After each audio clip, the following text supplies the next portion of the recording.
Hi, I'm Tony Fleming, and this is Fleming's Ultimate Garage.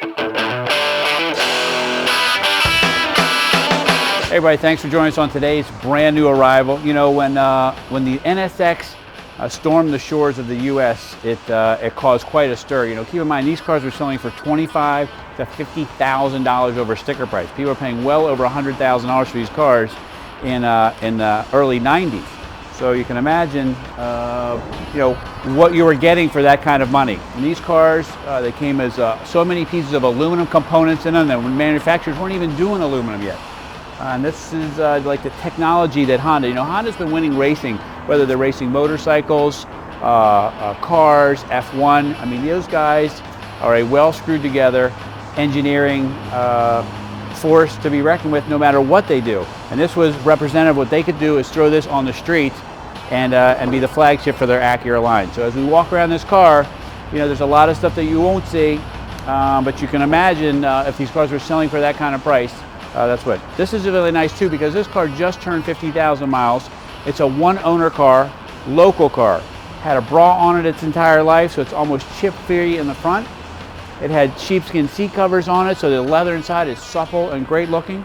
The customer put on an extra set of these upgraded alloys here. They're three-piece wheels with the bolts in there. They're very expensive. And you know, this is a good sign for when you're buying a car. When you can see stuff like that, says to me like, this guy loved this car and he wanted to spend the money to make sure it was really nice. I have service records this thick from every oil change, from every tune-up, from every tire rotation, from every check over. You know, it wasn't ridiculously expensive to maintain, but this guy was a fanatic about that. And it clearly shows that some way you can get a car like this in your life, man. This is the example to get. All right, let's take a look at paint. You know, keep in mind, these are hand-built cars, so they were hand-painted also. Check out the quality of this paint in here. This is hand-done paint on a company that builds millions of cars a year, and there they went ahead and did this. And all the panels are original. The Carfax is clean on the car. So as we walk around, you'll see some pretty cool stuff. And we can look at some storage areas and things like that. Not a lot of storage in the fronts of the car. There's some areas in here. Most of the storage is in the back, but I just wanted to show you what was in here. And this is really cool, and what I love so much about this car is it's so original. Like if you want to take this to a car show, this car is a super clean, and look at this stuff here. Like if you're not taking care of your car, these kinds of things start to pit. You know, so these cars are all garage kept. Here's the original spare tire. Still has the nipples on it. All the stickers are still in the same place like they're supposed to be, showing you like this car hasn't been crashed and repainted, otherwise you couldn't get those stickers. It's really, really nice in here. And this is just so light. Everything is so light, the aluminum. That's why, you know, these cars made in between, you know, we'll just say they all made around 300 horsepower, but they didn't need 400 and 500 horsepower to go fast because they were so light. They had so much aluminum and things like that in them. Okay? Check this out. This is awesome. This is right here where you can get to. Oops, right, it goes right there. And you know what's nice too is this exotic doesn't have exotic 700 valves. It doesn't require every 15,000 miles to have a $6,000 service. It just doesn't. Although these motors here that went in the NSXs were hand built, they rated them at 270 horsepower. Everybody claims that they're closer to 3 and 330. And they're just so snappy as they go down the road.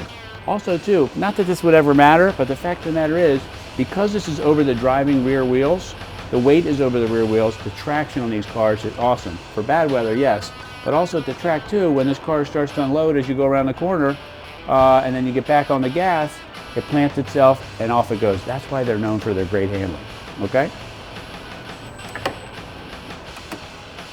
And they make all kinds of cool stuff if you wanted, like billet pieces to dress this up. And I've even seen somebody have one of these in clear, so you just have the glass there. You can actually remove that if you want and just do the glass. So you got great sounding dual exhaust back here. Diffuser there to get rid of a lot of the air. And if you would look underneath, look how nice and flat this car is underneath to keep the air and the turbulence. You know, these cars easily hit 160 for top end speeds. I see some people add a supercharger or a turbocharger to these because first off, the engines are very well built. Secondly, with not a lot of boost, you're talking up in the 400 horsepower range, and then they're rolling. Another great sign, look at this. NSX car cover. The guy kept it in his garage and covered, all right? Here's the front tag bracket in case your state requires you to have that. Okay, and just here's the original tools, spare tire, jack. I don't think the stuff's ever been out of there. At least it doesn't appear to be. All right, let's check out the inside, because you know what? Keep in mind the Honda Motor Corporation now competing with Jaguar, you know, Ferrari, Porsche, and things like that in the exotic sports car world, and this is what they had to offer. All right, so check out the leather and just features of this car. You know, I'm talking circa 1991. It's still supple. Got the sport seats on it, so you can be held in place at the track. Got a great glove box in it. The dash is nice. I love it just fits nicely. They really did get it right in this car. And one of the things too is, you know, this car is from 1991. We're in 2011. It's 20 years old. In some states, this is now a historic car. It qualifies as a classic car, which is really cool, because then you can put regular tags on it, historic tags on it, and that'll be very nice to not have to go through emissions inspections and all that stuff. This has a factory Bose sound system, which was pretty expensive for its time. 180 mile an hour speedometer, 9,000 RPM tach, but get this, an 8,000 RPM redline. And that's what these things are known for, is for revving. You know, a Corvette revved to, you know, 5,500, 58, and this thing spun up to 8,000. That's why they didn't need so many cubic inches. They were able to make horsepower with RPMs. Power windows, power locks, power mirrors, all the creature comforts of any luxury car. Power seats.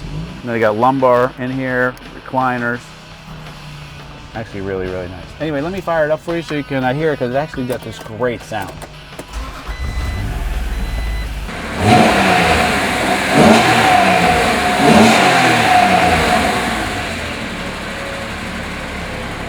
In closing up a video on this car here, man, this car going down the road still has great style today, still great looking with the upgraded rims on it.